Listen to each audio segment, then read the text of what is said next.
Physics का पहला chapter शुरू कर रहे हैं, फर्स्ट यूनिट शुरू कर रहे हैं, जिसका नाम है इलेक्ट्रोस्टैटिक्स। तो जैसे कि नाम से समझ में आ रहा है, इलेक्ट्रोस्टैटिक्स,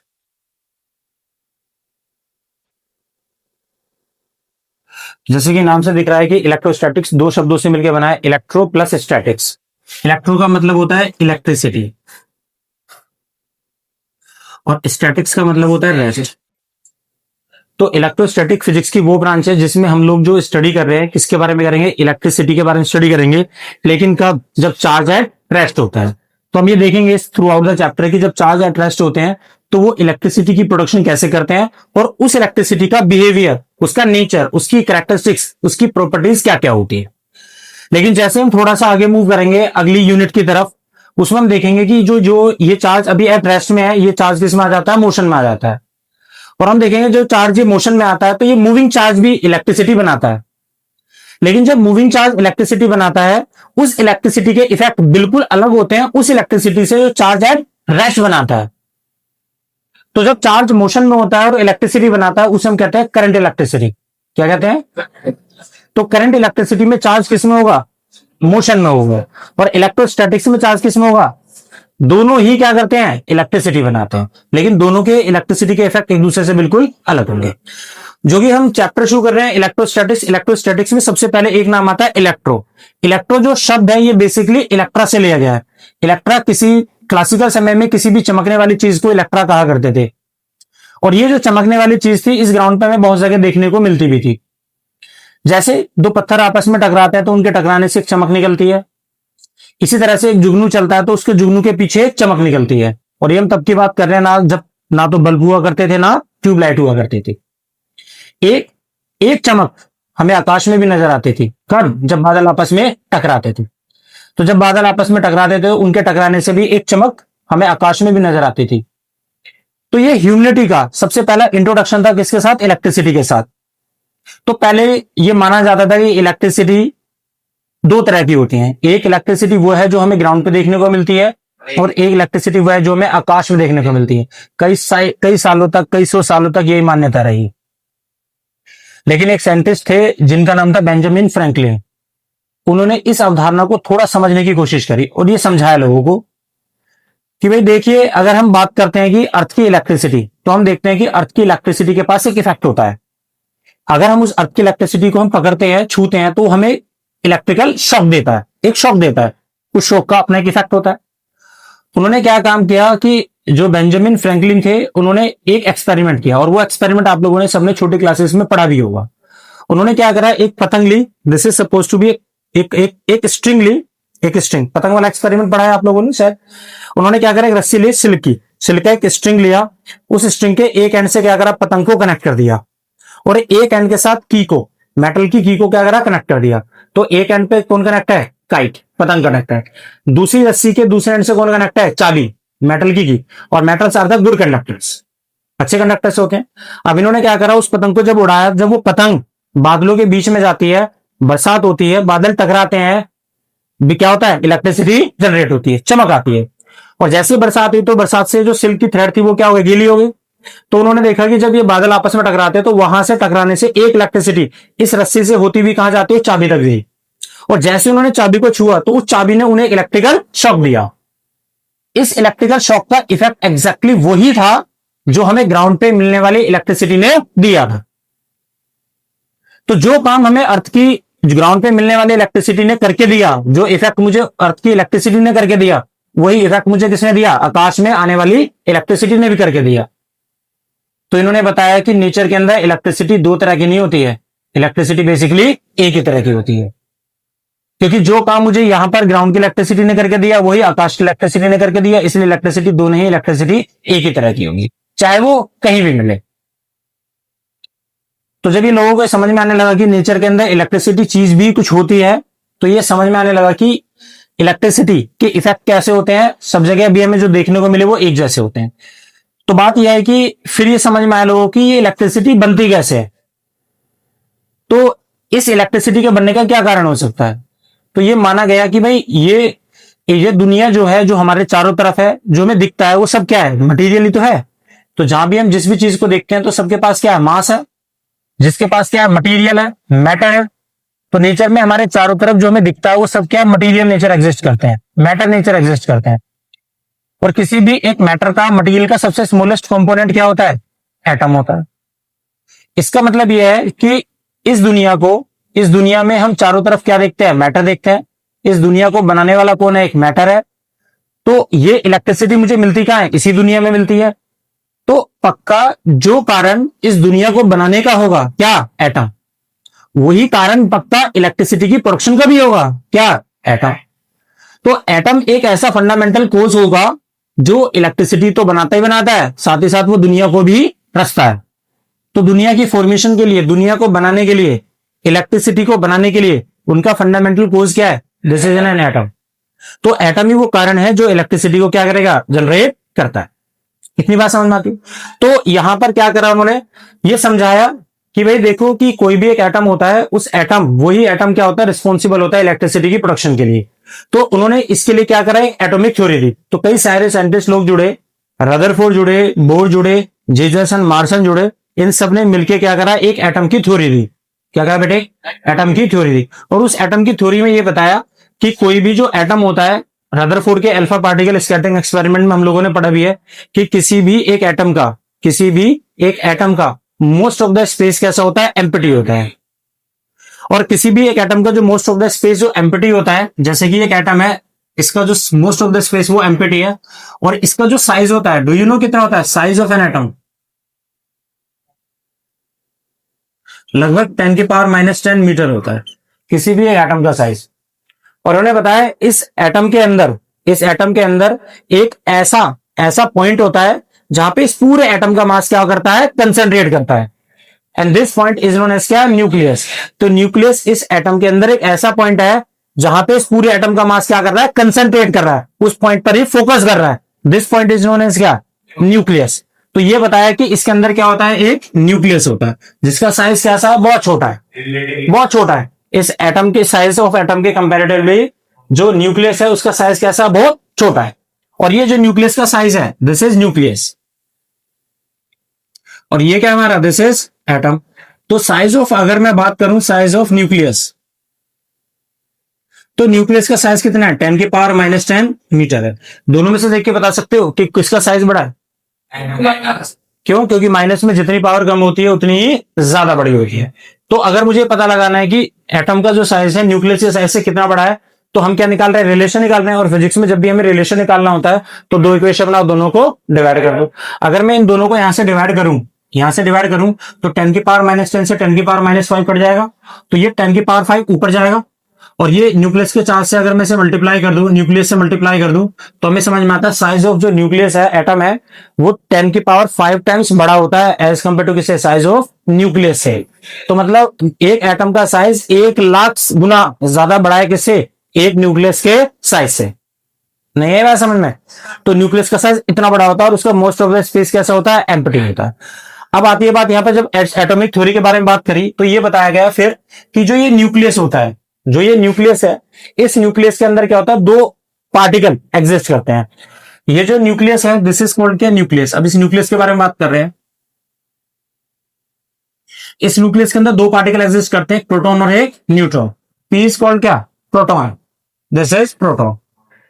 और N here stand for neutron. और इन प्रोटॉन और न्यूट्रॉन को कलेक्टिवली किस नाम से बुलाया गया, न्यूक्लियस। तो जब भी हम प्रोटॉन और न्यूट्रॉन को इकट्ठे एक साथ बुलाएंगे, वी कॉल न्यूक्लियस। जैसे इस बैच में कुछ बॉयज भी बैठे हैं और कुछ गर्ल्स भी बैठी है, कुछ बॉयज बैठे हैं और कुछ गर्ल्स भी बैठी है, तो हम क्या कर रहे हैं, स्टूडेंट्स। तो स्टूडेंट जब हम नाम लेते हैं तो किसके बारे में बात कर रहे हैं, सबके बारे में बात कर रहे हैं। लेकिन जब हम बात करते हैं बॉयज और गर्ल्स, तो हम किसके बारे में बात कर रहे हैं, अलग अलग प्रोटॉन और न्यूट्रॉन। तो proton and neutron are collectively, इकट्ठे, दोनों किस नाम से बुलाए जाएंगे, न्यूक्लियस के नाम से बुलाए जाएंगे। और तीसरा इन्होंने बताया कि जो इलेक्ट्रॉन्स होता है, एक इलेक्ट्रॉन होता है, वो क्या करता है, इस न्यूक्लियस के चारों तरफ क्या करता है, फ्रीली ऑर्बिट में रिवॉल्व करता है। तो ये इलेक्ट्रॉन न्यूक्लियस के चारों तरफ फ्रीली ऑर्बिट में रिवॉल्व कर रहा है, तो पक्का इसलिए रिवॉल्व कर रहा हो क्योंकि इस इलेक्ट्रॉन पर एक सेंट्रीपिटल फोर्स लग रही होगी। और सेंट्रीपिटल फोर्स एक वो फोर्स होती है जो किसी भी एक स्ट्रेट लाइन में जाती हुई बॉडी को गोल घुमा देती है। तो जो फोर्स उस बॉडी को गोल घुमा रही होगी उस फोर्स को हम क्या बोलेंगे, सेंट्रीपिटल फोर्स। तो पक्का ये इलेक्ट्रॉन अगर सर्कुलर पाथ में ऐसा गोल घूम रहा है तो पक्का इस इलेक्ट्रॉन पर एक सेंट्रीपिटल फोर्स लगी होगी जो इसे गोल घुमा रही है, उसको हम भी डिस्कस करेंगे। लेकिन ये पक्का है कि इसके चारों तरफ कौन रिवॉल्व करेगा, इलेक्ट्रॉन रिवॉल्व करता है। अब ये इलेक्ट्रॉन, प्रोटॉन और न्यूट्रॉन, इनके चार्ज और इनके मास अपने कांस्टेंट होते हैं, और ये आप लोगों को पता होना चाहिए इनके चार्ज और मास क्या क्या होते हैं। अब जरा देखो इसमें, अगर यहां पर बात करें इसमें सबसे पहली बात कि name of particle, name of number दूसरा इनका चार्ज, और चार्ज को किससे रिप्रेजेंट करेंगे, क्यू के साथ। और यहां पर क्या है इनके, दिस इज मास, और मास को किसके साथ रिप्रेजेंट करेंगे, एम के साथ। अब थोड़ा ध्यान से देखिए, सबसे पहले हमने पार्टिकल उठाया, this is proton. Proton, proton का चार्ज कितना होता है, तो आंसर है प्लस 1.6 इंटू 10 की पावर माइनस 19 कूलम। तो चार्ज की ऐसा यूनिट क्या है, कूलम, क्या है, कूलम। तो चार्ज की ऐसा यूनिट क्या होगी, कूलम।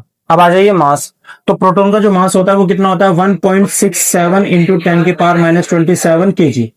तो मास की ऐसा यूनिट क्या होगी, केजी। तो मास को रिप्रेजेंटेटिव कौन है, एम, ऐसा यूनिट क्या होगी, के।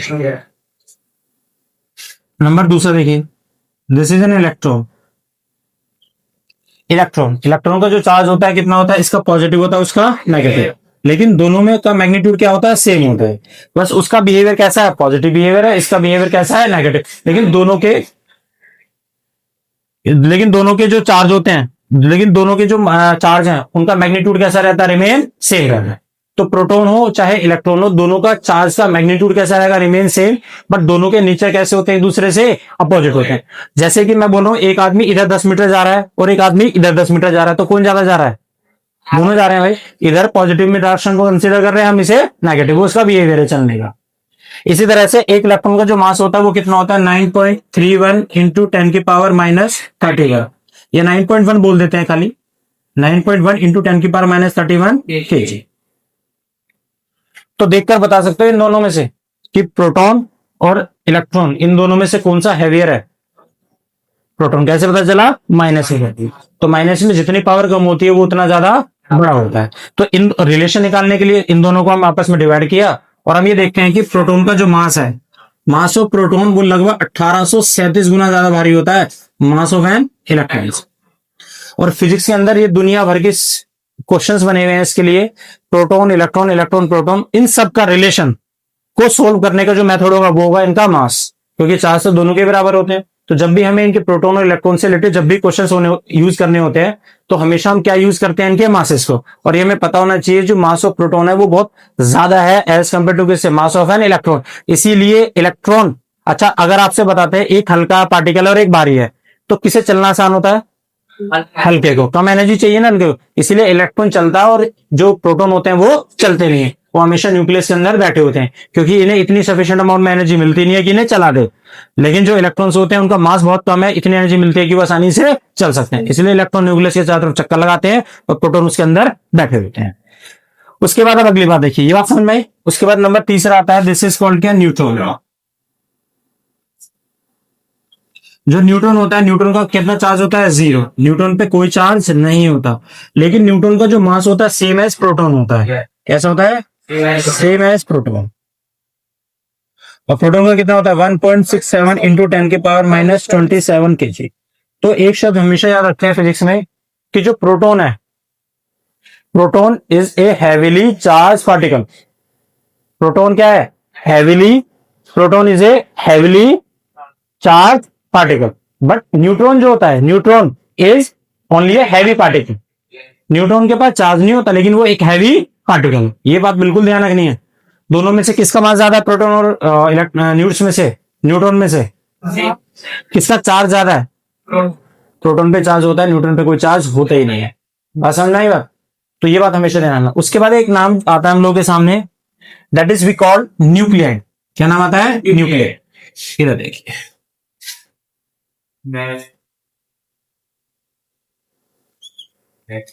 एक नाम आता है न्यूक्लियर। न्यूक्लियर किसे कहते हैं, न्यूक्लियर का मतलब ये होता है बेटे कि हाँ, किसी भी एक एटम को या उसके न्यूक्लियस को, किसी भी एक एटम या उसके न्यूक्लियस को जब हम उसके एटॉमिक नंबर और उसके एटॉमिक मास या मास नंबर के साथ रिप्रेजेंट करते हैं, this is we called, this is a nuclide. तो न्यूक्लियर क्या है? एक स्पेसिफिकेशन है, एक रिप्रेजेंटेशन है किसी भी एक गिवन एटम या उसके न्यूक्लियस का उसके एटॉमिक नंबर या मास नंबर के साथ रिप्रेजेंट करना। जैसे कि फॉर एग्जांपल मैंने आपसे बोला ये एक एक्स एटम है, ठीक है, कोई एटम, इस एटम का अपना एक एटॉमिक नंबर भी होगा, वो हम किससे रिप्रेजेंट कर रहे हैं? जेड। इसका कुछ अपना मास नंबर भी होगा, एटॉमिक मास भी होगा, वो कितना है? ए। तो किसी भी एक एटम को स्पेसिफाई करना उसके एटॉमिक नंबर के साथ और उसके एटॉमिक मास के साथ या मास नंबर के साथ, दिस इज कॉल्ड क्या? न्यूक्लियाइड। तो ये एक्स क्या है? यहां पर न्यूक्लियाइड है। क्या है? न्यूक्लियाइड। और जेड क्या है उसका? Atomic number. और ए क्या है उसका? एटॉमिक मास बोलो या मास नंबर। और ये दोनों एटॉमिक मास और मास नंबर ये दोनों अलग अलग होते हैं, वैसे मैं भी आपको बताऊंगा, लेकिन अभी छोटी क्लासेस में इन दोनों को क्या कंसीडर कर लिया जाता है? सेम। लेकिन एक्चुअली में एटॉमिक मास और मास नंबर दोनों ही एक दूसरे से अलग अलग होते हैं, मैं आपको बताऊंगा क्या डिफरेंस होता है। लेकिन फिलहाल के लिए एक्स क्या है? एक्स ये एक एटम था, उसका एटॉमिक नंबर कितना है? जेड। और उसका मास नंबर या एटॉमिक मास कितना है? ए। तो अगर मैं किसी भी एक एटम को ऐसे रिप्रेजेंट कर दूं, we call this is a nuclear.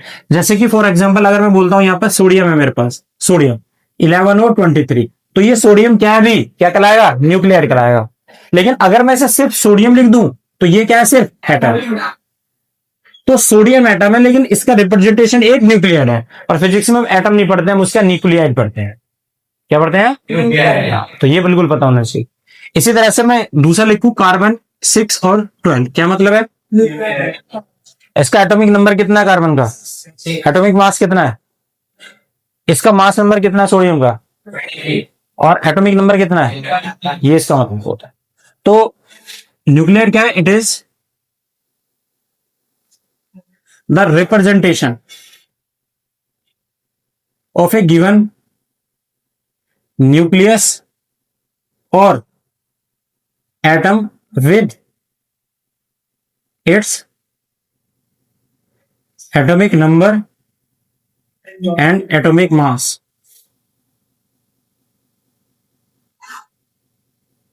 या मास नंबर कॉल्ड न्यूक्लियर। अब आगे देखिए, अब उसके बाद इसमें छोटी छोटी सी बात आती है, ये बात समझ में आ गई। अब उसके बाद एक स्पेसिफिकेशंस है, वो जरा थोड़े से सुनिए।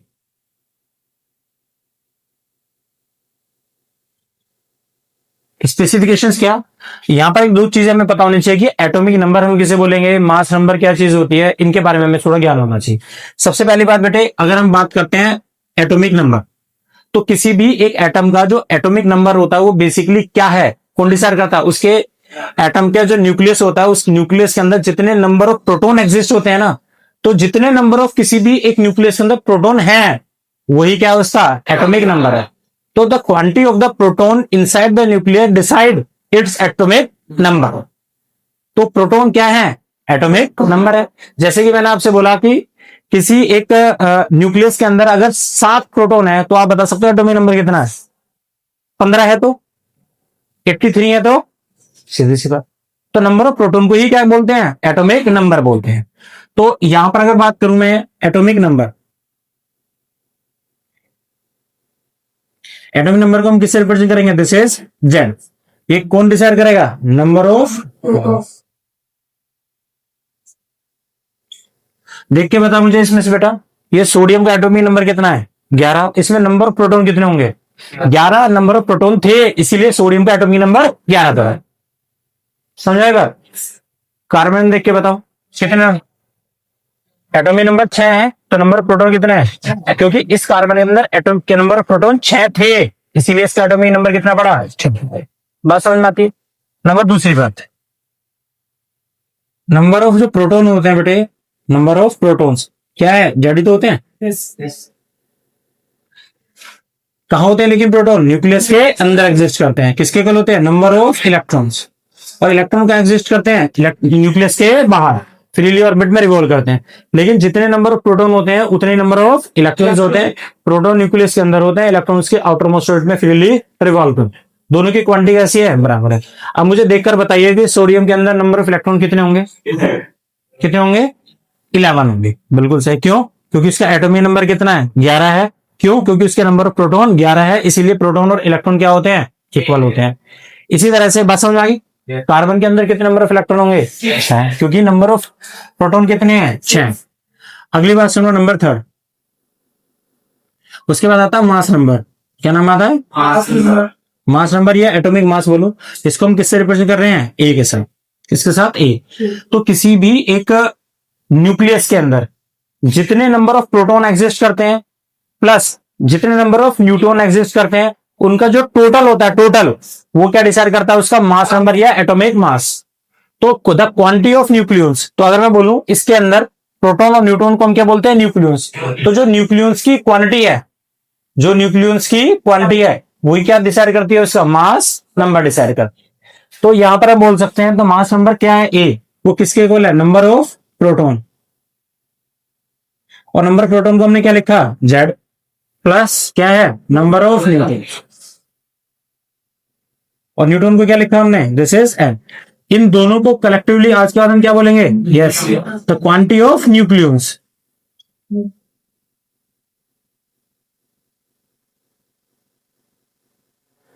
अरे ये तो हो गया क्वांटिटी, और ये क्वांटिटी ऑफ न्यूक्लियंस मुझे क्या दे रहा है, दिस इज मास नंबर। अगर मेरा एक छोटा सा क्वेश्चन आप लोगों से, सोडियम को देख रहे हैं आप लोग, सोडियम को देख के बता सकते हैं इसमें नंबर ऑफ न्यूट्रॉन्स कितने हैं, कितने हैं, 12। क्यों?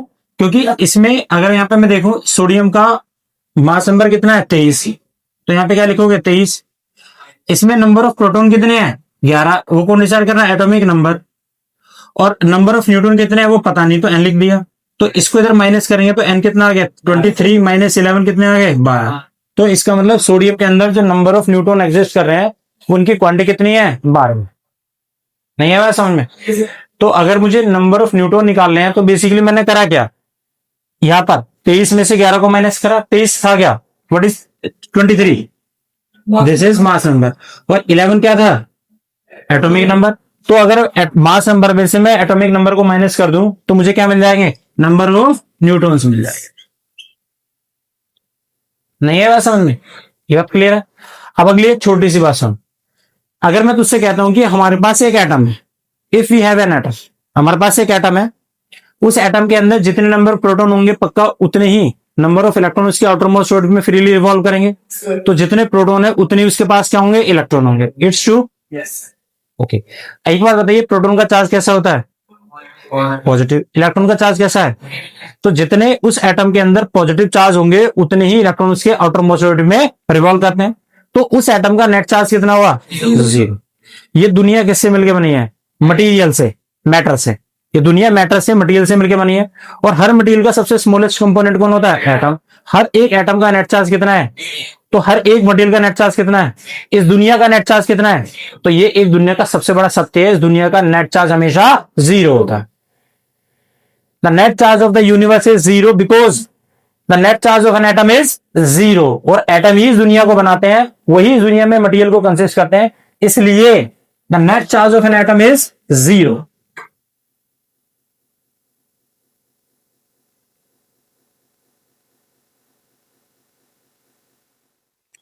So that whole charge of this universe is 0। ये बात आप लोगों को बिल्कुल समझ में आनी चाहिए कि नेट चार्ज इस यूनिवर्स का कितना है, 0। अब उसके बाद एक अगला पॉइंट देखिए कि जब हम ये बात कर रहे हैं बेटे कि किसी भी कोई भी एक एटम होता है, उस एटम के अंदर जितने नंबर ऑफ प्रोटॉन होते हैं उतने नंबर ऑफ इलेक्ट्रॉन होते हैं। इट मींस किसी भी एक एटम का नेट चार्ज हमेशा 0 होगा। It's true. और ये बात समझ में आई कि अगर एटम का नेट चार्ज 0 है तो इस यूनिवर्स का नेट चार्ज भी 0 होगा। अब बात ये आती है कि हम इस इलेक्ट्रोस्टैटिक्स में बेसिकली स्टडी किसके बारे में कर रहे हैं, इलेक्ट्रिसिटी के बारे में स्टडी करेंगे, लेकिन कब, जब चार्ज रेस्ट में होते हैं। तो सबसे पहली बात बेटे हमें समझना जरूरी है कि बेसिकली चार्ज ना होता क्या है, व्हाट इज चार्ज, चार्ज होता क्या है। तो सबसे पहली बात, चार्ज को समझने के लिए हमें 3 बातें समझना बहुत जरूरी है। और चार्ज को फील किया जा सकता है कि बेसिकली चार्ज होता क्या है, और वो आपको फील करना, उसके बारे में सीखना है क्या चार्ज। तो चार्ज को समझने के लिए हमें 3 बातें समझनी है। सबसे पहली जो बात है वो है चार्ज होता क्या है। नंबर दूसरा, चार्ज किसके पास होता है। और नंबर तीसरा मेथड है कि चार्ज को हम प्रोड्यूस कैसे कर सकते हैं। तो पहली बात चार्ज होता क्या है, दूसरा चार्ज किसके पास होगा, नंबर तीसरा चार्ज की वो हम कैसे प्रोड्यूस करते हैं। तो सबसे पहली बात सुनिए इसमें नंबर फर्स्ट कि भाई जब हम बात करते हैं कि चार्ज क्या होता है, तो हमेशा ध्यान रखना चार्ज क्या है। बेसिकली चार्ज एक वो कैरेक्टरिस्टिक्स है, एक चार्ज है, चार्ज एक वो कैरेक्टरिस्टिक्स है, कैरेक्टरिस्टिक्स वो गुण है। अगर वो कैरेक्टरिस्टिक्स किसी भी एक बॉडी के पास आ जाए, किसी भी एक मटेरियल के पास आ जाए, तो उस बॉडी के पास एक ताकत आ जाती है, उस बॉडी के पास स्पेशल पावर आ जाती है, ऐसा इफेक्ट आ जाता है कि ये वाली बॉडी किसी दूसरे पार्टिकल पर क्या कर सकती है, फोर्स लगा सकती है। लेकिन फोर्स लगाने की ताकत किसके पास होगी, उस बॉडी के पास जिसके पास चार्ज की कैरेक्टरिस्टिक्स है। अगर इसके पास चार्ज नहीं है, वो कैरेक्टरिस्टिक्स चार्ज की नहीं है, तो ये बॉडी क्या नहीं कर सकती, फोर्स नहीं लगा सकती। अगर मैं आपसे बोलता हूं ये बॉडी चार्ज है, तो क्या सबूत है, आंसर सबूत ये है कि जब मैं इस बॉडी को किसी एक पार्टिकल के पास लेके जाता हूं तो मैं देखता हूं वो उसे अपनी तरफ खींच लेती है। इन दोनों के बीच का रिलेटिव डिस्टेंस बदल रहा है, या तो खींच रही है या दूर फेंक रहा है, तो हम क्या बोलेंगे, इन दोनों के ये वाली बॉडी उसके ऊपर क्या लगा रहा है, फोर्स लगा रही है। अच्छा, ये फोर्स क्यों लगा रही होगी पक्का, क्योंकि इसके पास चार्ज है। तो हम फिजिक्स में ये बिल्कुल थ्रू आउट द फिजिक्स ये देखेंगे कि चार्ज बॉडी की सबसे बड़ी कैरेक्टरिस्टिक्स यही है कि वो क्या कर सकती है, फोर्स लगा सकती है। तो पूरे चैप्टर में आप थ्रू आउट द फिजिक्स ये पढ़ेंगे कि चार्ज बॉडी का काम सिर्फ एक ही होता है, फोर्स लगाना, चाहे वो डायरेक्ट लगाए या इनडायरेक्ट लगाए। तो चार्ज क्या है बेसिकली, तो चार्ज एक वो कैरेक्टरिस्टिक्स है जो अगर किसी एक बॉडी के पास आ जाए तो उस बॉडी के पास एक स्पेशल पावर आ जाती है, और उस पावर से वो क्या कर सकता है, एक फोर्स लगा सकता है। जैसे कि फॉर एग्जांपल जब हम बोलते हैं कि ये एक बॉडी है, जैसे कि एक आदमी है, आप लोग या आप लोग बैठे हैं यहाँ पे, आप लोग अभी एक नॉर्मल पर्सन है, अभी आप कुछ नहीं कर पा रहे, लेकिन आप लोगों ने इतनी मेहनत करी कि आप में से एक जन, ये लड़का आईएएस ऑफिसर बन गया। तो जैसे ही आईएएस ऑफिसर बना तो इसके पास एक स्पेशल पावर आ गई, उस पावर से क्या कर सकता है, ये फोर्स लगा सकता है, अपने काम कर सकता है। लेकिन ये पावर किसके पास है, इसके पास है, आप सबके पास है, इसके पास है। तो अधिकार किसके पास है, इसी के पास है ना। तो एग्जैक्टली ऐसा ही होता है कि एक बॉडी ये है, अगर इसके पास चार्ज की कैरेक्टरिस्टिक्स आ गई तो इसके पास एक अधिकार आ गया, एक स्पेशल पावर आ गई, और इस पावर का सिर्फ एक ही यूज कर सकता है, वो क्या, फोर्स लगाने की। लेकिन अगर इसके पास वो वाली पावर नहीं है तो ये क्या नहीं कर सकता, फोर्स नहीं लगा सकता। बात समझ आई। तो चार्ज इज बेसिकली व्हाट, तो charge is a characteristics, charge is a characteristics develop on the body due to which it can exert the force on the another particle. यही एक फंक्शन है किसका, चार्ज का। ये बात क्लियर हुई। Number दूसरा, चार्ज कौन कैरी करता है, चार्ज किसके पास होता है, तो बिल्कुल सिंपल से शब्दों में, charge always carried by A particle. Charge हमेशा कौन कैरी करेगा, एक पार्टिकल कैरी करेगा, या एक मटेरियल कैरी करेगा, या एक बॉडी कैरी करेगी, वो कैरी करेगा जिसके पास मास होगा। अरे बात समझ आई, हवा में चार्ज नहीं होता, किसके पास चार्ज होगा, एक मटेरियल के पास होगा। जब मैं आपसे बोलता हूं कि चार्ज चल रहा है, तो चार्ज के नाम पर चलता कौन है, एक बॉडी चलती है, एक मटेरियल चलता है, उस मटेरियल के पास क्या, चार्ज की कैरेक्टरिस्टिक्स है। और जब मैं बोलता हूं चार्ज एट रेस्ट है, तो एक बॉडी रेस्ट में होगी जिसके पास चार्ज की कैरेक्टरिस्टिक्स है। जैसे मैं बोलता हूं कि एक सिंगर हमारे स्कूल में आने वाला है, तो हम बैठे हुए हैं, तो हम कह रहे हैं कि एक सिंगर आएगा, हम उसको थोड़ा उसका वेलकम करेंगे, और एक माला हमने अपने हाथ में ली है, तो हम देख रहे हैं कि पूरा दिन निकल गया लेकिन एक जो सिंगर था वो नहीं आया। तो सिंगर के लिए हम क्या हवा में ढूंढते रहते हैं, क्या सिंगर आएगा हवा में। तो एक आदमी हमारे चारों तरफ से जा रहा है, आ रहा है, जा रहा है, आ रहा है, जा रहा है, तो हम क्या सोच रहे हैं, हम किसको ढूंढ रहे हैं, सिंगर को। तो वो आदमी क्या कहता है कि भाई आप क्या ढूंढ रहे हो, तो हम बोलते हैं सिंगर को। तो क्या कहता है, सिंगर मैं ही हूं, सिंगर मैं हूं। तो सिंगर वो आदमी है, उसकी कैरेक्टरिस्टिक्स है, तो आंसर है उसकी कैरेक्टरिस्टिक्स है। तो उस कैरेक्टरिस्टिक्स से आने के लिए किसको आना पड़ेगा, एक आदमी को आना पड़ेगा। बिना आदमी का है क्या वो कैरेक्टरिस्टिक्स आ जाएगी, नहीं आ सकते। तो हम जैसे हम बोलते हैं कि हमारे आज पीएम आने वाले हैं, तो पीएम के नाम पे किसी एक इंसान को तो आना पड़ेगा, उस इंसान के पास क्या है, पीएम की कैरेक्टरिस्टिक्स है। तो बिना उस आदमी क्या है, कैरेक्टरिस्टिक्स नहीं आ सकती। तो जब हम बात करते हैं कि चार्ज चल रहा है, तो चार्ज के नाम पर कौन चलेगा, एक पार्टिकल चलेगा, एक बॉडी चलेगी जिसके पास चार्ज की कैरेक्टरिस्टिक्स है। बिना बॉडी के, बिना पार्टिकल के वो बॉडी को चार्ज चल नहीं सकता। वो चार्ज एट रेस्ट में है, तो एक बॉडी को एट रेस्ट होना पड़ेगा जिसके पास चार्ज की कैरेक्टरिस्टिक्स है। यही मतलब होता है किसका, चार्ज का।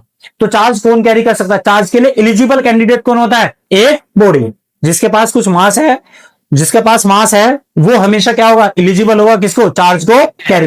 लेकिन without material charge can not be develop on the body. बिना बॉडी के, बिना मटीरियल के कभी भी चार्ज डेवलप नहीं हो सकता।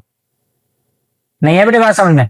तो there are the two important है, तीसरे बताता हूं। तो सबसे पहली बात जब हम चार्ज के बारे में बात करते हैं, तो चार्ज, तो सबसे पहली बात चार्ज है क्या भाई, व्हाट इज द चार्ज? तो चार्ज इज ए कैरेक्टरिस्टिक्स। क्या है? कैरेक्टरिस्टिक्स।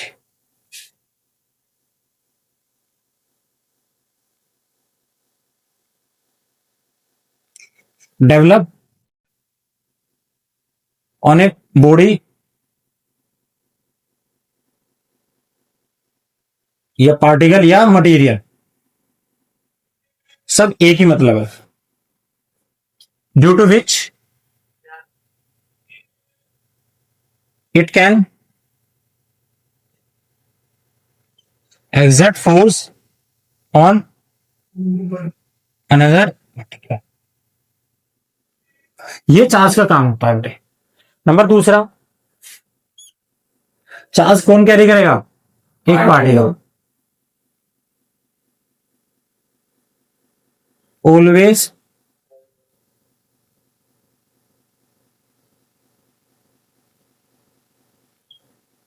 और material without particle charge cannot develop।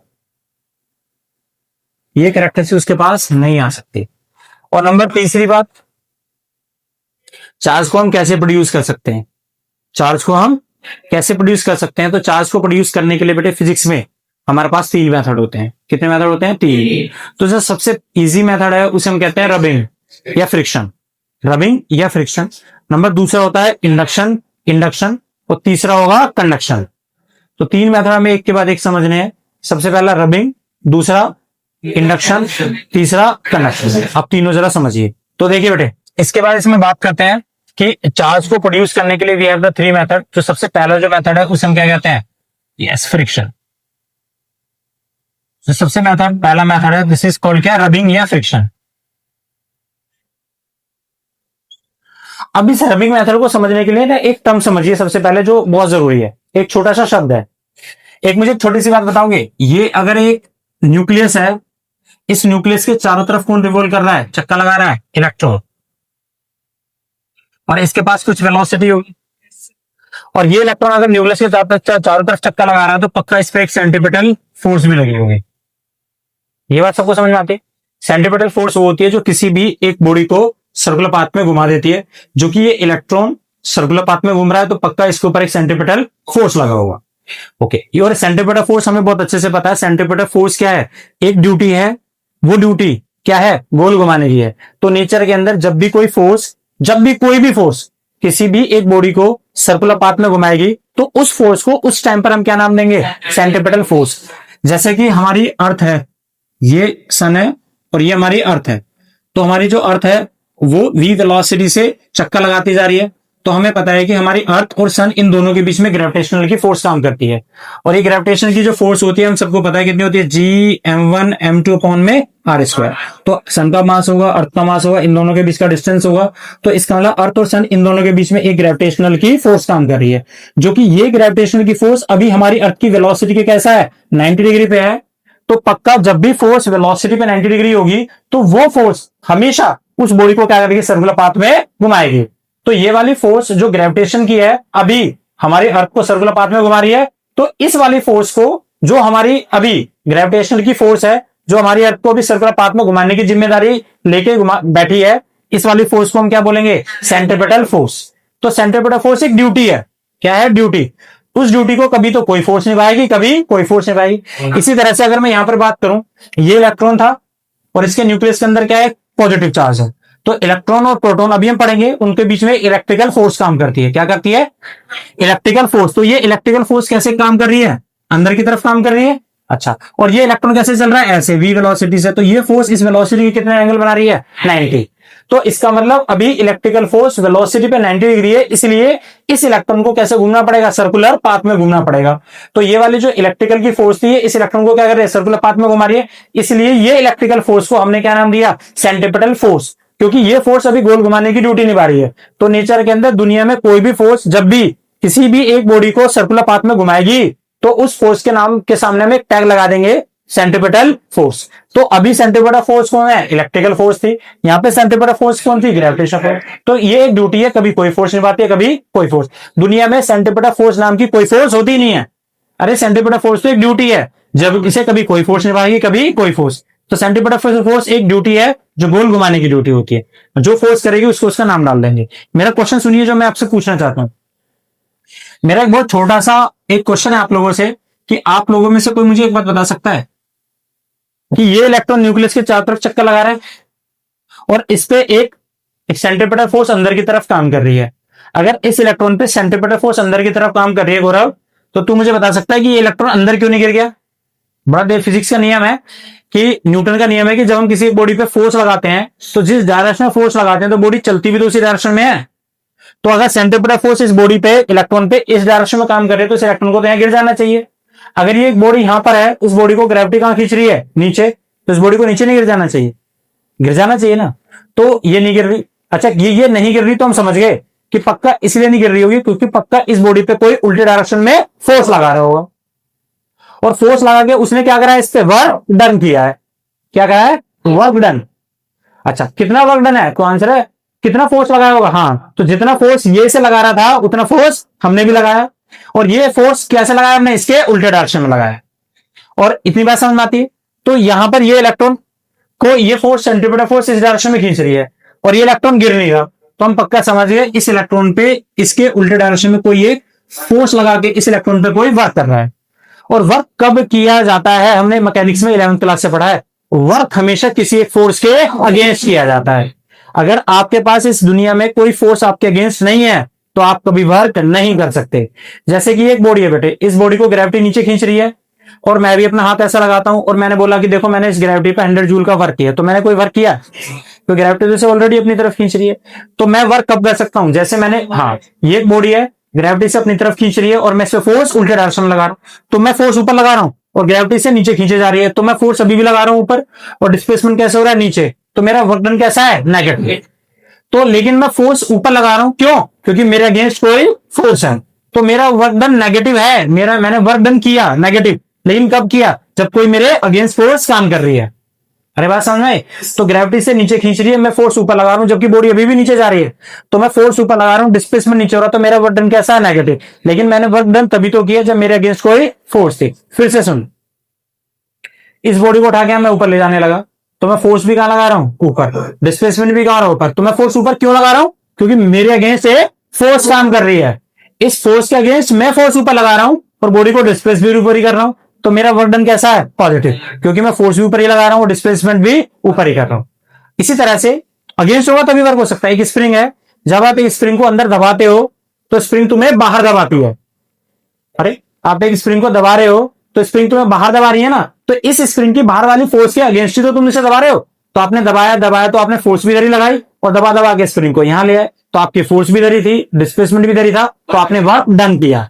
और आपका वर्क डन कैसा है? पॉजिटिव। उल्टा कर ले, वैसे ये एक स्प्रिंग है, इस स्प्रिंग को पकड़ के हम ऐसा खींच सकते हैं।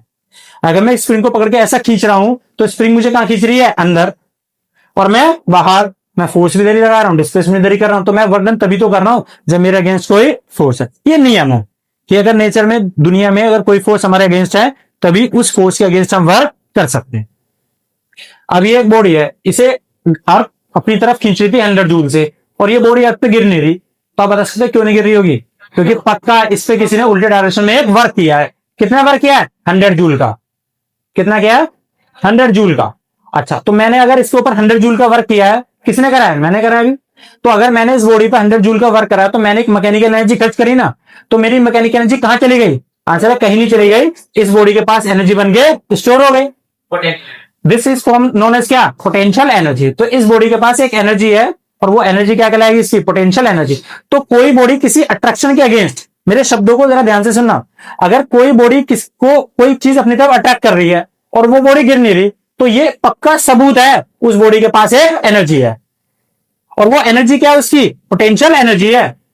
अरे बात समझ में आई? ये बॉडी को कोई चीज खींच रही है, ग्रेविटी खींच रही है और ये बॉडी नहीं गिर रही, तो इस अट्रैक्शन के अगेंस्ट पक्का इस बॉडी पे एक एनर्जी है। कैसे? इसके उल्टे डायरेक्शन में किसी ने वर्क किया है इसके ऊपर पक्का, और वो जो जिसने इसके ऊपर उल्टे डायरेक्शन में वर्क किया है वो वर्क डन इसकी क्या बन गया? एनर्जी। और वो एनर्जी क्या है? इसकी पोटेंशियल एनर्जी है। अर्थ के रिस्पेक्ट में बोलोगे तो पोटेंशियल एनर्जी। ऐसे तो सोच मोटे से शब्दों में कि इसको इलेक्ट्रॉन अपनी तरफ खींच रहा हो, खींच रहा होगा नहीं, कोई पॉजिटिव चार्ज इसको अपनी तरफ खींच रहा होगा, तो इस अट्रैक्शन के अगेंस्ट इस न्यूक्लियस नहीं, इस न्यूक्लियस ने इस स्ट्रक्चर के अगेंस्ट क्या करा होगा, इसके ऊपर वर्क करा होगा, कोई और तो थोड़ी करेगा। कौन करेगा? न्यूक्लियस। तो न्यूक्लियस के अंदर रखा हुआ प्रोटॉन इलेक्ट्रॉन को अंदर खींच रहा था, लेकिन ये न्यूक्लियस इस इलेक्ट्रॉन को कहां धकेल रहा है? बाहर। तो इस न्यूक्लियस ने इस इलेक्ट्रॉन के ऊपर जितना वर्क खर्च किया, जितना फोर्स लगा के जितना वर्क डन किया, वो वर्क डन उस कहां चला गया? इस इलेक्ट्रॉन की एनर्जी बन के इसके पास स्टोर हो गया। तो इस इलेक्ट्रॉन के पास जो ये एनर्जी है, इसको हम सिंपल शब्दों में पोटेंशियल एनर्जी बोल सकते हैं, और इलेक्ट्रिकल की लैंग्वेज में इस एनर्जी को हम इसका वर्क फंक्शन बोलते हैं। क्या बोलते हैं? तो वर्क फंक्शन वो एनर्जी है जो एक न्यूक्लियस अपने इलेक्ट्रॉन पे खर्च करता है उसे अपनी ऑर्बिट में बनाए रखने के लिए। वो एनर्जी जो उस इलेक्ट्रॉन के पास है, जो न्यूक्लियस ने उसे दी है, वो क्या कहलाएगा? उसका वर्क फंक्शन। नहीं है बेटे बात समझ? इसीलिए कोई भी एक इलेक्ट्रॉन न्यूक्लियस के चारों तरफ लिली ऑर्बिट में रिवॉल्व करता है। और एक सत्य से आपको रूबरू करा दूं मैं, इस न्यूक्लियस ने ये एनर्जी किसे खर्च करी है? किस पे खर्च करी? इलेक्ट्रॉन पे। इसका मतलब इस इलेक्ट्रॉन के पास ये इस न्यूक्लियस का कर्ज है। अरे मैं आपको लाइफ में कुछ करने के लिए मदद कर रहा हूं, तो मदद करने के लिए मैंने आपको कुछ पैसा दिया, आपको बिजनेस करने के लिए मैंने कुछ पैसा दिया, और उस बिजनेस को करके आप अपनी लाइफ में स्टेबल हो। तो मैंने जितना आपको कर्जा दिया, तो मैंने जितना आपको पैसा दिया, वो पैसा आपके पास था, वो आपने बिजनेस में लगा दिया। तो लेकिन आपके पास वो मेरा जो पैसा मैंने आपको दिया, वो कर्ज के रूप में तो स्टोर है। तो ऐसे ये जो इलेक्ट्रॉन न्यूक्लियस के चारों तरफ चक्कर लगाता है, उसने उस इलेक्ट्रॉन के पास न्यूक्लियस का एक एनर्जी का कर्ज होता है। और जब तक इस इलेक्ट्रॉन के पास ये एनर्जी का कर्ज होगा, तब तक मजबूरी में इसके चारों तरफ से चक्कर लगाना ही पड़ेगा। अगर मैं आपको 1 लाख रुपए देता हूं और आप 1 लाख रुपए चुका नहीं पा रहे, तो आपको क्या करना पड़ेगा? मेरा काम करना पड़ेगा। सीधी सी बात है, मेरा काम करोगे। और अगर आप काम तब तक करोगे जब तक कि आप मेरा 1 लाख का कर्ज चुका नहीं सकते। अब ये 1 लाख के कर्ज से, तो इसका मतलब अगर इसने मेरे से 1 लाख रुपए लिए हैं, तो इसके पास कितनी एनर्जी है? इसका वर्क फंक्शन कितना है? 1 लाख का है। इसने मेरे से दूसरे ने 10 लाख रुपए ले रखे हैं, तो उसके पास उसकी वर्क फंक्शन कितना है? 10 लाख का। बात तो समझ आ रही है बेटी बात?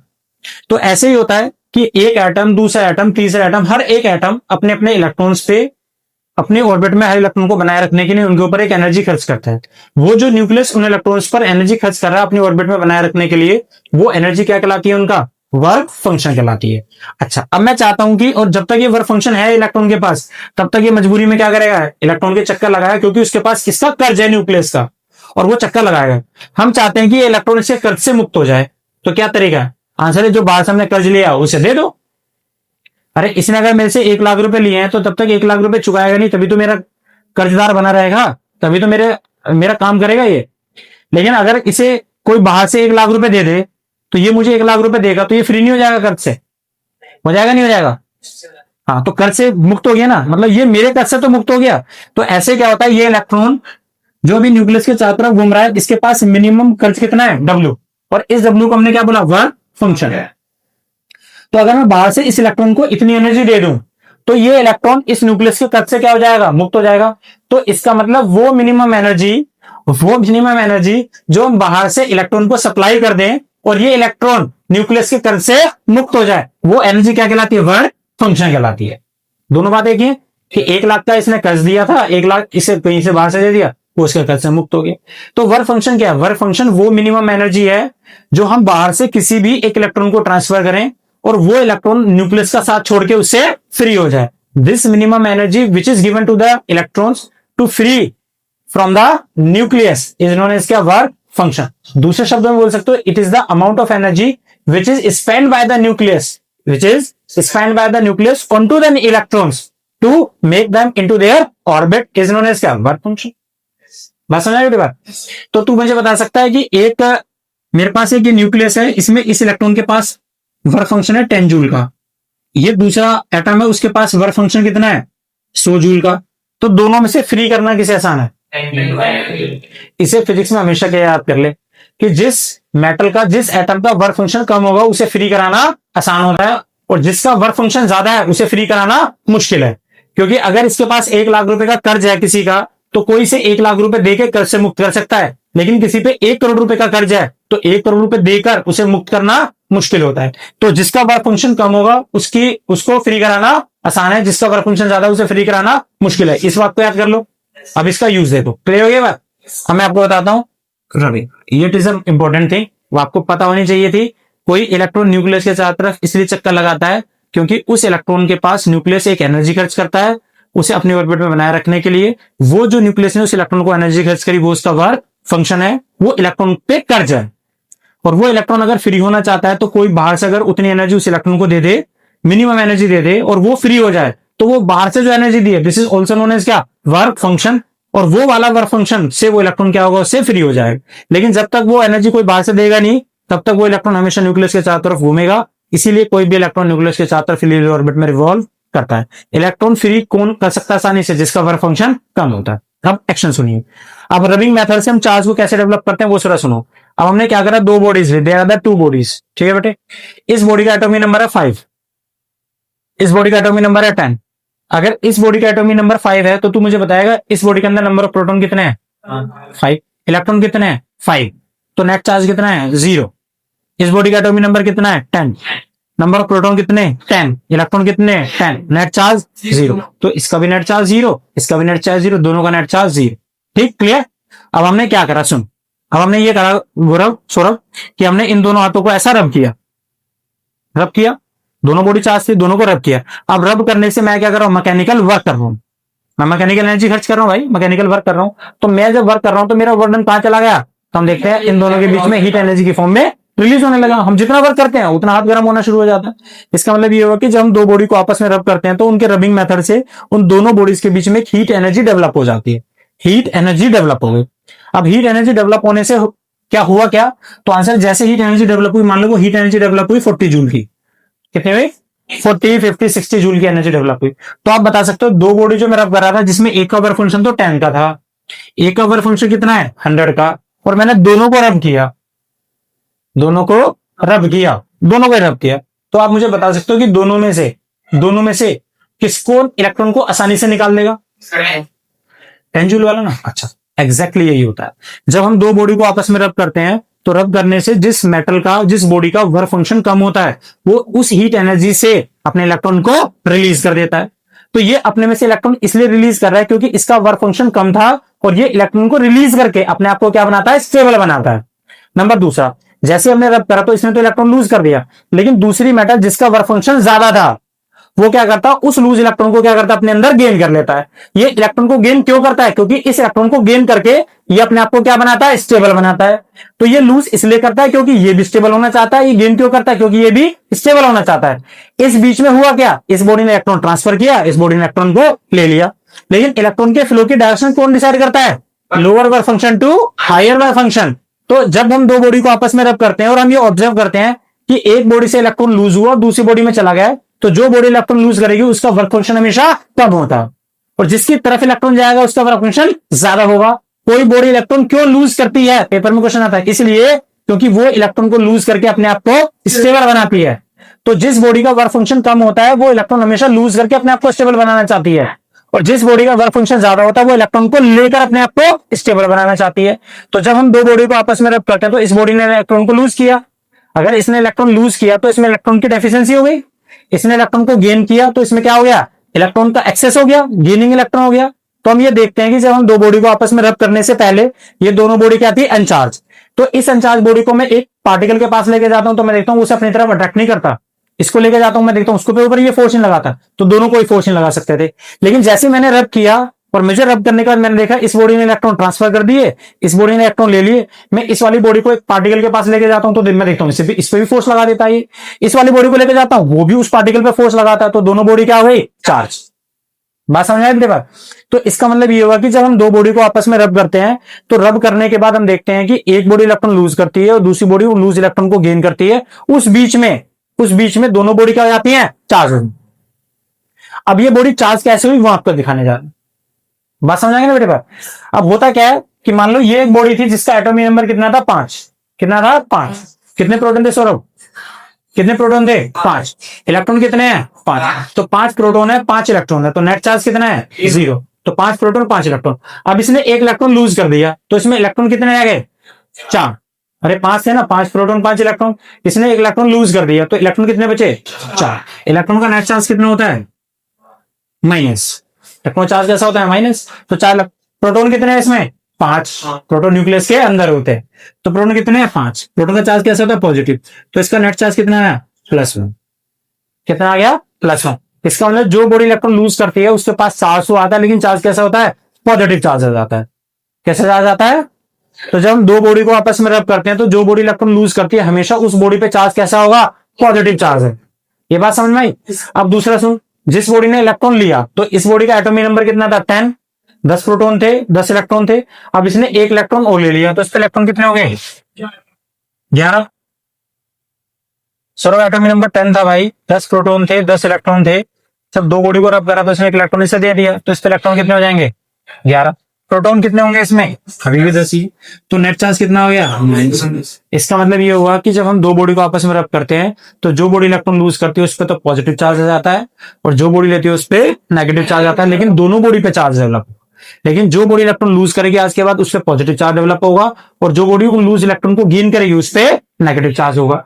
तो इसका मतलब चार्ज कितने टाइप के हुए? दो टाइप के, एक पॉजिटिव चार्ज है और एक नेगेटिव। लेकिन किसी भी एक बॉडी पे पॉजिटिव चार्ज होने के लिए, किसी बॉडी पे नेगेटिव चार्ज होने के लिए उस बॉडी में क्या होना जरूरी है? अनइक्वालिटी। क्या होना जरूरी है? किसकी अनइक्वालिटी? क्या अब प्रोटॉन और इलेक्ट्रॉन, क्या इलेक्ट्रॉन और प्रोटॉन दोनों इक्वल हैं? इस बॉडी में इक्वल नहीं है। क्या इस बॉडी में इलेक्ट्रॉन और प्रोटॉन इक्वल हैं? आंसर है नो। तो जब किसी एक बॉडी में प्रोटॉन और इलेक्ट्रॉन इक्वल नहीं होंगे तो ये पक्का नियम है, वो बॉडी हमेशा क्या होगी? चार्ज होगी। अगर इलेक्ट्रॉन ज्यादा है, प्रोटॉन कम है तो चार्ज कैसा होगा? नेगेटिव। अरे यार ये रहा ना, यहां से इलेक्ट्रॉन की कैसे है? ज्यादा है, प्रोटॉन कैसे है? कम है, तो चार्ज कैसा होगा? नेगेटिव। और अब आ जाए प्रोटॉन ज्यादा है, इलेक्ट्रॉन कम है तो पॉजिटिव। बात समझ में आई? तो किसी भी बॉडी पे जब भी हम दो बॉडी को रब करते हैं तो हम ये देखते हैं कि दोनों बॉडी में चार्ज डेवलप हो जाता है। चार्ज को डेवलप करने के लिए इस बॉडी में दोनों में उसके लिए कौन जिम्मेदार है? तो आंसर है इलेक्ट्रॉन का ट्रांसफॉर्मेशन जिम्मेदार है। जब हम दो बॉडी को आपस में रब करते हैं, अगर इस बॉडी से एक इलेक्ट्रॉन चल के जाता नहीं तो क्या इस बॉडी में चार्ज डेवलप हो जाता? इसमें एक इलेक्ट्रॉन आता नहीं तो क्या इस बॉडी में चार्ज डेवलप हो जाता? तो इन बॉडी में चार्ज को डेवलप करने के लिए जिम्मेदार कौन है? Flow of electron. तो व्हाट इज द चार्ज? तो चार्ज किसे कहते हैं? Charge when the two bodies are rubbed against each other, when rubbed against each other so that there is a transformation of the electron from one body to another body, then we call the body became charge. नहीं बेटे बात समझ में? तो कोई भी body charge तभी हो सकती है जब उस बॉडी में अनइक्वालिटी हो। Proton does not equal to number of electrons उसी सिंगल बॉडी के अंदर। ये बात क्लियर है? एक छोटा सा क्वेश्चन पूछूं, बड़े आराम से और धैर्य से सुनना मेरी बात। अभी मैंने बताया कि किसी भी बॉडी में चार्ज को डेवलप करने के लिए कौन जिम्मेदार होता है? तो चार्ज, अगर मैं बोल रहा हूं इस बॉडी पे चार्ज डेवलप हुआ है, इस बॉडी पे चार्ज डेवलप हुआ, तो चार्ज के डेवलप होने के लिए कौन जिम्मेदार था? इलेक्ट्रॉन। इलेक्ट्रॉन का फ्लो। और इलेक्ट्रॉन बेसिकली खुद क्या है? इलेक्ट्रॉन खुद बेसिकली एक पार्टिकल है। इलेक्ट्रॉन क्या है? एक पार्टिकल है। और उस पार्टिकल के पास क्या है? चार्ज है। उस पार्टिकल के पास क्या है? मास है। तो एक बात बता कि अगर यहां से एक इलेक्ट्रॉन इस बॉडी से ट्रांसफर होकर इस बॉडी में चला गया तो इस बॉडी में चार्ज डेवलप हो गया, कितना आ गया? तो आंसर है 1 इलेक्ट्रॉन के बराबर का चार्ज आ गया। इलेक्ट्रॉन का चार्ज कैसा होता है? -1.6 इंटू 10⁻⁻⁹। तो इस बॉडी पे एक नेगेटिव चार्ज आ गया, कितना? तो आंसर है -1.6 इंटू 10⁻⁻⁹ इलेक्ट्रॉन। अगर 2 इलेक्ट्रॉन चाहते तो कितना होगा? 2 इंटू 1.6 इंटू 10⁻⁻⁹ माइनस लगाते चले जाओ। 3 होंगे तो 3, 4 होंगे तो 4। मतलब जितने ज्यादा नंबर ऑफ इलेक्ट्रॉन इसके ऊपर जाएंगे उतना इलेक्ट्रॉन के बराबर, उतने क्वांटिटी ऑफ इलेक्ट्रॉन के बराबर इस बॉडी पे नेगेटिव चार्ज डेवलप हो जाएगा। नहीं बेटे समझ में? उतना इस बॉडी ने इलेक्ट्रॉन लूज किया है तो इस बॉडी पे कैसा चार्ज डेवलप होगा? पॉजिटिव। तो जितना ये लूज करेगा उतना इसका पॉजिटिव डेवलप होता जाएगा, उस बॉडी पे उतना नेगेटिव। तो इसका मतलब ये होता है कि दोनों बॉडी पे कैसा चार्ज डेवलप हो जाएगा? Plus minus. एक इलेक्ट्रॉन पे इतना है, 2 पे इतना है। अगर n इलेक्ट्रॉन ट्रांसफर होंगे तो कितना आ जाएगा? Plus minus n two e। नहीं है समझ में? तो ये जो लूज करेगा उस पर चार्ज कैसा आएगा? पॉजिटिव। कितना आएगा? वो इलेक्ट्रॉन के बराबर। जिसने इलेक्ट्रॉन लिया उस पर नेगेटिव चार्ज आया, कितना? उस इलेक्ट्रॉन के बराबर का चार्ज आएगा। तो इसका मतलब ये हुआ दो बॉडी में चार्ज को डेवलप करने के लिए चलना किसे पड़ता है? एक पार्टिकल को चलना पड़ता है। किसे? पार्टिकल। और उस पार्टिकल के पास क्या है? चार्ज है। अरे तो बिना पार्टिकल के ट्रांसफर हुए क्या चार्ज ट्रांसफर हो सकता है? ये पक्का नियम है, अभी तो हमने पढ़ा था। तो बिना पार्टिकल के चले कभी भी बॉडी में चार्ज ट्रांसफर नहीं हो सकता। ये दोनों ऐसे बॉडी बैठी, हम रब रहे हैं 3 दिन से, इन दोनों बॉडी को रब कर रहे हैं, 3 दिन से इस बॉडी को रब कर रहे हैं और हम इन दोनों बॉडी को 2 अलग अलग पार्टिकल के पास लेके जाते हैं, लेकिन ये फोर्स नहीं लगा पाते। क्यों? क्या है? इसका दोनों पे चार्ज नहीं है। क्यों? क्योंकि हम ये देखते हैं कि अगर हम 2 बॉडी को आपस में रब कर रहे हैं और इसका मतलब एक बॉडी इलेक्ट्रॉन लूज नहीं कर रही, दूसरी बॉडी इलेक्ट्रॉन गेन नहीं कर रही, तो क्या बॉडी में चार्ज डेवलप हुआ? नहीं हुआ। अगर मैं एक जैसी नेचर वाली बॉडी को रब करने लगूं तो कोई ट्रांसफर नहीं करता है ना, तो ये ट्रांसफर करेगा ना ये। क्योंकि दोनों ही तो एक ही जैसे नेचर के हैं, तो दोनों को रब करते जा रहे हैं, कोई ट्रांसफर नहीं कर रहा, तो चार्ज डेवलप नहीं हो रहा। बात समझ आ रही बात? तो चार्ज डेवलप होने के लिए चलना हमेशा किससे पड़ेगा? एक पार्टिकल को चलना पड़ता है, और वो पार्टिकल कौन होता है? एक इलेक्ट्रॉन, जिसके पास एक चार्ज, एक फंडामेंटल चार्ज होता है कितना? -1.6 इंटू 10⁻⁹ जितने ज्यादा ट्रांसफर होंगे उतना ज्यादा इस बॉडी पे चार्ज डेवलप होता चला जाएगा। बात समझ में बात? एक लास्ट क्वेश्चन और छोटा सा, इतना छोटा सा क्वेश्चन है कि जब हम दो बॉडी को आपस में रब करते हैं बेटे, तो रब करने के बाद जो दोनों बॉडी को रब किया, तो जब हम बॉडी को रब कर देते हैं तो रब करने से पहले दोनों अनचार्ज थी, दोनों को रब किया, दोनों बॉडी चार्ज हो गई, तो चार्ज होने के बाद क्या दोनों बॉडी के मास उतने ही रहते हैं, बदल जाते हैं? तो आंसर है दोनों बॉडी के मास बदल जाते हैं। कैसे बदलते हैं जरा सुनो। जब हम दो बॉडी को आपस में रब करते हैं तो एक बॉडी ने इलेक्ट्रॉन लूज करा, तो जिस बॉडी ने इलेक्ट्रॉन लूज करा तो उस बॉडी ने एक इलेक्ट्रॉन के बराबर का मास अपने में से कम नहीं कर दिया। दो इलेक्ट्रॉन ट्रांसफर करी तो दो इलेक्ट्रॉन के बराबर का मास कम कर देगी। तो जो बॉडी इलेक्ट्रॉन लूज करती है, पहली बात उस पर चार्ज हमेशा पॉजिटिव आता है, क्या आता है? और वो मास हमेशा स्लाइटली लॉस करेगी। और जो बॉडी इलेक्ट्रॉन गेन करती है उस पर चार्ज कैसा आएगा? नेगेटिव, और उसका मास स्लाइटली हमेशा बड़ा होगा। बात समझ में आई? अब एक क्वेश्चन सुन। अब हमने दो बॉडी को आपस में रब किया और आपसे बोला गया कि रब करने के बाद ए और बी बॉडी, इसमें हमने देखा इसका जो मास था वो स्लाइटली क्या हो गया? बढ़ गया, इसका मास स्लाइटली कम हो गया। तो आप बता सकते हो किस पे पॉजिटिव चार्ज है, किस पे नेगेटिव है? इस पे कैसा है? इस पे कैसा है? बिल्कुल वेरी गुड। नहीं है समझ में? तो जो बॉडी इलेक्ट्रॉन लूज करेगी पॉजिटिव चार्ज आएगा पक्का, लेकिन मास स्लाइटली कम होगा। तो इस बॉडी पे चार्ज कैसा है? इस बॉडी पे चार्ज कैसा है? सुनाई बात? तो अगर मैं चार्ज की बात करूं यहां पर, तो वो चार्ज क्या है? तो हमें पता समझ में, चार्ज हमारे पास चार्ज, ये चार्ज कितने तरह के होते हैं बेटे? दो तरह के चार्ज होते हैं, एक पॉजिटिव और एक नेगेटिव।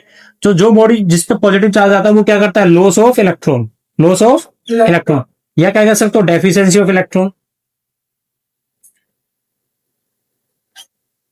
और जिस बॉडी पे नेगेटिव चार्ज आता है उसे क्या कहते हैं? गेन ऑफ इलेक्ट्रॉन, या क्या कहते हैं? Excess of electron. और जो बॉडी इलेक्ट्रॉन लूज करती है उसका मास क्या होता है? मास स्लाइटली लूज, मास भी क्या होगा? स्लाइटली कम हो जाएगा। और जो बॉडी इलेक्ट्रॉन गेन करेगी उसका मास भी क्या होगा? मास इंक्रीज। नहीं बेटा ऐसा समझना? तो ये मतलब होता है चार्ज का। तो ब्रीफ में एक बार और छोटा सा, कि जब हम बात ये करते हैं कि किसी बॉडी में हम चार्ज को कैसे डेवलप कर सकते हैं, चार्ज को प्रोड्यूस करने के लिए तीन मेथड होते हैं। एक मेथड हमने अभी पढ़ा, दो हम कल की क्लास में डिस्कस करेंगे अच्छे से। तो सबसे पहला जो सबसे इजी मेथड होता है वो होता है क्या? रबिंग। और रबिंग को समझने के लिए बेटे हमें वर्क फंक्शन का ज्ञान होना जरूरी है। इसको हम डायरेक्ट वैसे भी बता सकते थे, लेकिन ये समझना जरूरी है वर्क फंक्शन क्या होता है। तो वर्क फंक्शन समझ में आया? किसी भी एक एटम के न्यूक्लियस के चारों तरफ जो इलेक्ट्रॉन रिवॉल्व करता है, उस इलेक्ट्रॉन को फ्री करने के लिए हम उसे जितनी मिनिमम एनर्जी बाहर से दे देते हैं वो क्या कहलाता है? उसका वर्क फंक्शन कहलाता। और हमें पता है कि जिसका वर्क फंक्शन कम होगा उसे कम एनर्जी देके फ्री कर देते हैं। तो कम एनर्जी लेके जो फ्री हो जाएगा उसका वर्क फंक्शन कम होगा, जो ज्यादा एनर्जी लेके फ्री होगा उसका वर्क फंक्शन ज्यादा होगा। लेकिन हमें फ्री करने के लिए बाहर से एनर्जी देनी पड़ेगी। ऐसे हम क्या करते हैं, जब दो बॉडी को आपस में रब करते हैं तो रब करने से हम उन दोनों बॉडी के बीच में एक हीट एनर्जी डेवलप कर देते हैं एक्सटर्नल, और उस हीट एनर्जी मिलने से जिस बॉडी का वर्क फंक्शन कम होता है वो इलेक्ट्रॉन को लूज कर देता है, और जो बॉडी का वर्क फंक्शन ज्यादा होता है वो उस इलेक्ट्रॉन को गेन कर लेता है। और हम ये देखते हैं कि लूज करने के बाद और गेन करने के बाद इन दोनों बॉडी में चार्ज डेवलप हो जाता है। क्या सबूत है? आंसर है दोनों बॉडी को अलग अलग पार्टिकल के पास लेके जाता है और ये दोनों बॉडी अब उन पार्टिकल पर फोर्स लगा सकती है, तो दोनों बॉडी चार्ज हो गई। तो हम ये बात करते हैं कि इस बॉडी ने इलेक्ट्रॉन क्यों लूज करा। पहला कारण क्योंकि इसका वर्क फंक्शन कम था। दूसरा और इसलिए करा क्योंकि ये इलेक्ट्रॉन को लूज करना चाहती थी, लूज करके अपने आप को क्या करना चाहती थी? स्टेबल। दूसरा, इस बॉडी ने इलेक्ट्रॉन क्यों गेन करा? क्योंकि इसका वर्क फंक्शन ज्यादा था। इसने लिया क्यों? क्योंकि ये लेकर अपने आप को क्या करती है? स्टेबल करती है। तो ये देना चाहता है, ये लेना चाहता है, उस दोनों के बीच में इलेक्ट्रॉन का एक ट्रांसफॉर्मेशन हुआ और दोनों बॉडी क्या हो गई? चार्ज हो गई। तो charge is basically what? Charge is the transformation of the electron from one body to another body when these bodies are get rub each other so that the body became charge. और एक number में कभी कतई नहीं भूलना है आप लोगों को कि हमेशा इलेक्ट्रॉन के फ्लो की डायरेक्शन कैसे होगी? Lower work function to higher work function. हमेशा electron lower work function to higher function ही जाएगा। और क्यों फ्लो होता है वो मैंने आप लोगों को डिस्कस कर दिया। चार्ज दो टाइप के होते हैं, रब करने के बाद एक नेचर समझ में आया, जो बॉडी इलेक्ट्रॉन लूज करेगी उस पर पॉजिटिव चार्ज आएगा, जो बॉडी इलेक्ट्रॉन गेन करेगी उस पर नेगेटिव चार्ज आएगा, जो बॉडी इलेक्ट्रॉन लूज करेगी साथ साथ उसका मास भी स्लाइटली कम हो जाएगा, जो बॉडी इलेक्ट्रॉन गेन करेगी उसका मास स्लाइटली इंक्रीज हो जाएगा। This is all about charge. ठीक है, मिलेंगे नेक्स्ट क्लास में।